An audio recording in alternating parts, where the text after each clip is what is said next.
Hey you guys, this is Cree. Welcome back to the right side of 50. I'm just going to be on here a few minutes. I just want to talk a little bit about mental health. I'm just going to get into it with you guys. As you know, my father passed away. I addressed that in the last video weeks ago because I haven't been on here, and that's just because of the mental headspace I'm in. So that's a major setback for me, along with some other personal dilemmas I'm going through. Moving, of course, I had to hold off because of everything with my dad's passing. So I've been thinking on that. I am seeing a therapist. I am seeing a professional to help me through some issues of guilt and things like that. I am one of those people. I take accountability in what I do or don't do. Um, a lot of people say I'm too hard on myself with a lot of things, and I I think that's because some things you just know better, but you go through it anyway. You see it and you still go through it. It's kind of like driving into a storm when you clearly can go the other way. You can try to go around it, but you feel it's going to take longer when really it's the safest way. But you choose to go the dangerous way because that's just the way that you're familiar. That's your familiarity with it. You know, okay, I got to get to this place. This is the route I want to go.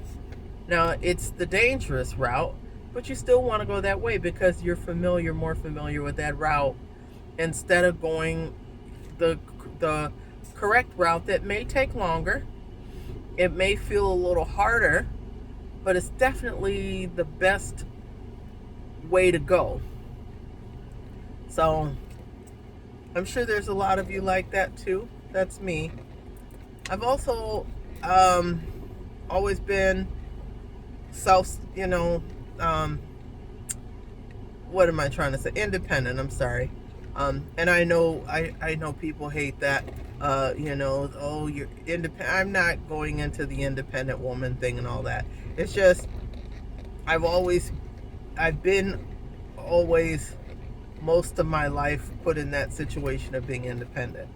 Um, Being 51, I obviously my childhood was in the 80s, the late 70s, early 80s, but I was 6 when I got my first key. Now, you would never give a 6-year-old today a key, but I was reliable enough. My mom, back in the day, you just tell a child what they need to do. Lock the door, sit down until your brother comes home.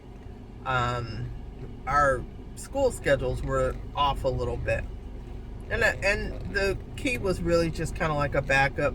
But I got home before my brother did back in the day, so I was instructed to just open the door, sit down, watch TV, and get a snack of peanut butter and jelly, drink some milk or juice, whatever we had. It wasn't juice, it was Kool-Aid back in the day. So Kool-Aid, water, milk.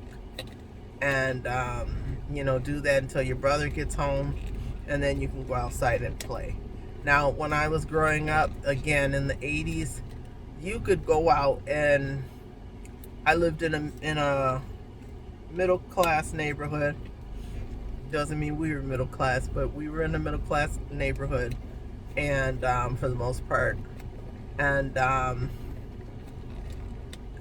all the mothers were house mothers.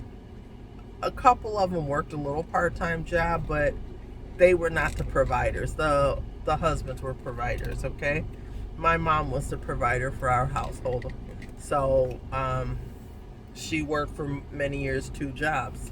So working the 2 jobs, we were on our own. We had a babysitter for my sister because she was younger. Um, and for a brief part of time, I actually, once my mom found this lady, and they ended up being friends, best friends. But once we found that babysitter, I was to report there until my brother got home, and then I would go home. So it was like that. My sister stayed because she was a baby at that time, so she would stay there until my mom got home, and then my mom would go pick her up. Even so I grew up independent. My mom gave me the first key as backup for the times where, when we didn't have a babysitter, my sister and I. But I can tell you in all the times of going to school from first grade on to through high school, I think I lost the key once, possibly twice. But I just, even to this day, I don't lose keys. I don't lose IDs. I don't lose credit cards, debit cards. I don't lose stuff like that. So when people lose it, I always get confused. But that's just, it was instilled in me very early. So I just know where things are at. Am I the most organized person? Oh, no. Hell no. I'm not the most organized, I promise you. But when it comes to stuff like that, I don't misplace it, okay? I don't misplace stuff like that. So I come from a place where I had to take care. And when I say take care of myself, I don't mean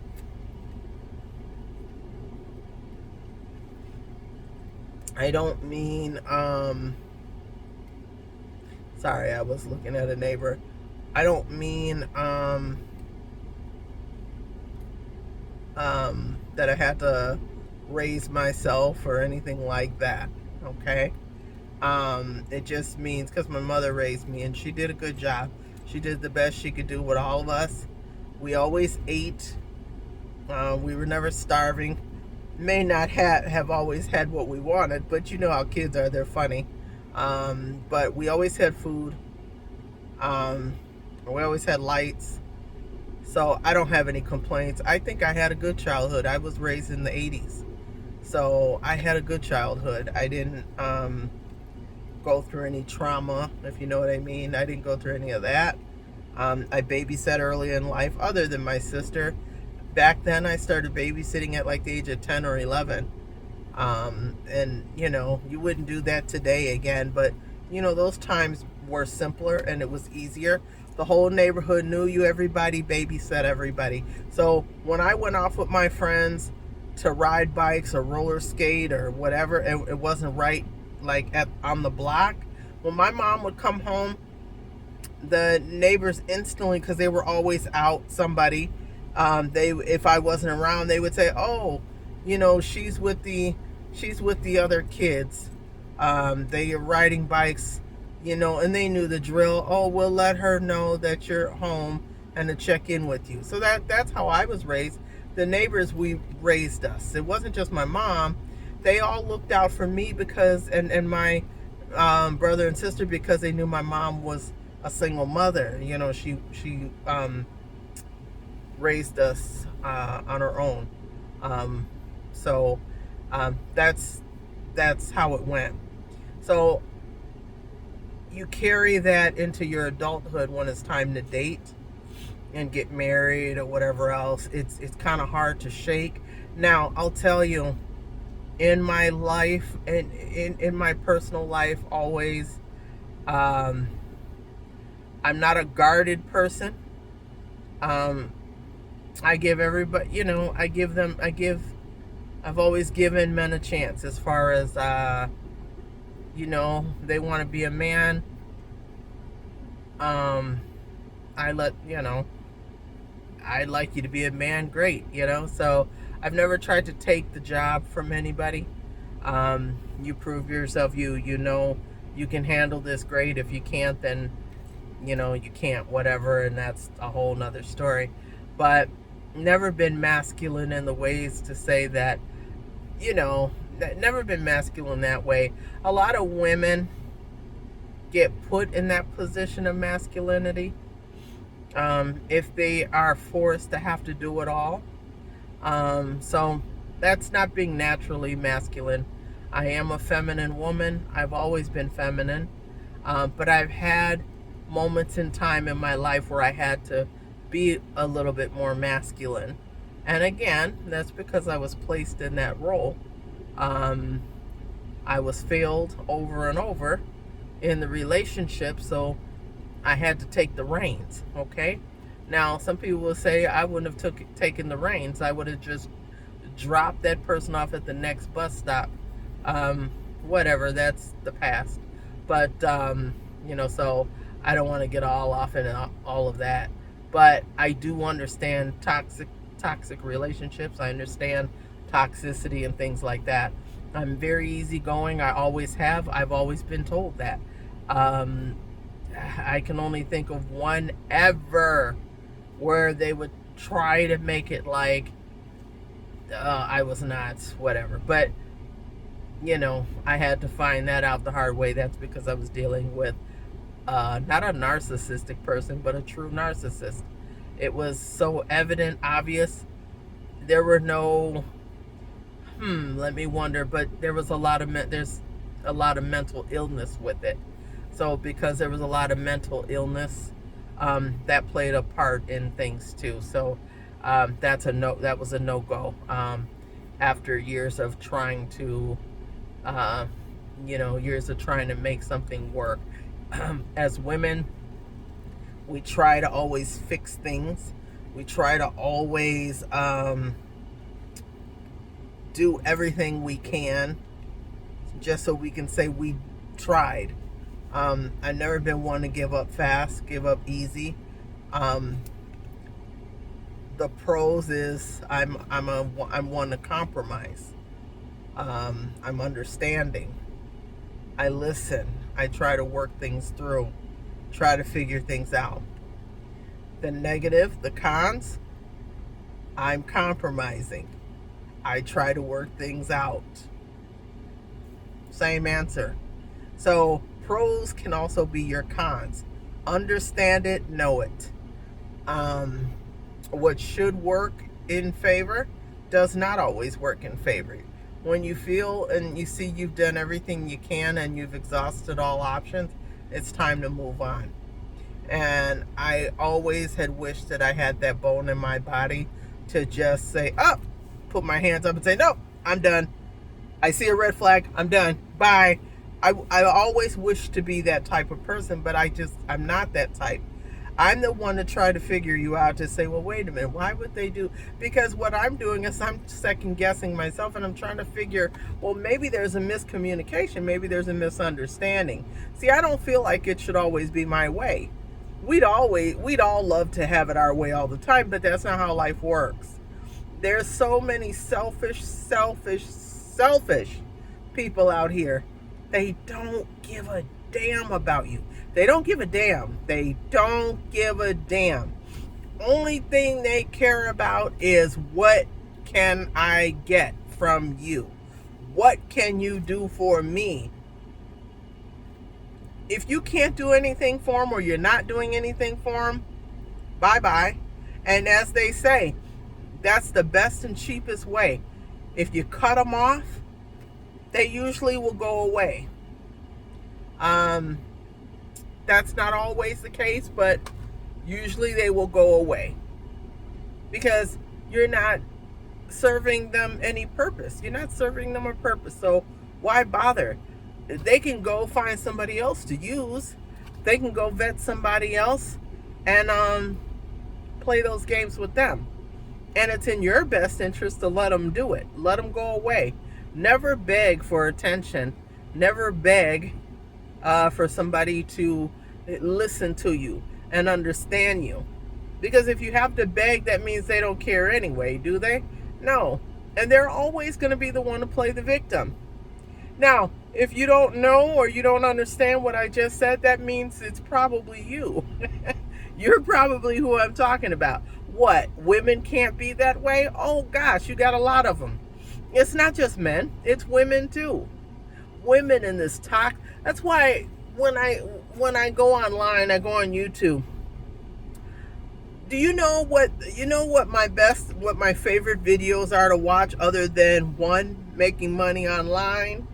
Anything making money online related, I either already know about it or I'm doing it, because right now I'm working on things on the back ends, and I plan to have another channel probably for that. I'm just putting everything in order. It's just, like I said, I had a setback, excuse me. But entertainment wise, my favorite ones I can think right offhand are animal channels. They're usually, I got a couple favorites with the cows and stuff like that. So I like the dog ones too, but the farms, the cows, and things like that. I like to watch stuff like that because it makes me laugh and it makes me smile. Because the ones who have those type of channels, they have names for their animals, and I love it because that's a personal experience. That's what makes me smile, makes me laugh. Sometimes that silly, sick type of humor. I love that because that's just who I am. That's always been almost like a requirement for me. If I'm gonna date you, you have to have a sense of humor. You have to be funny. So that's who I am. Anyway, so laughing is a cure for a lot of things. It's just right now, with everything I've been going through, it hasn't been enough. So anyway, I'm gonna stop it. I ran. See what I'm saying? I tell you guys, I'm only gonna be on a minute, and then it ends up running over. But anyway, it's been 16 minutes. Let me get off of here, and I'll try to check in with you guys. I was just having a slightly better day today, but I'm sleepy. I have to take a nap now. Okay.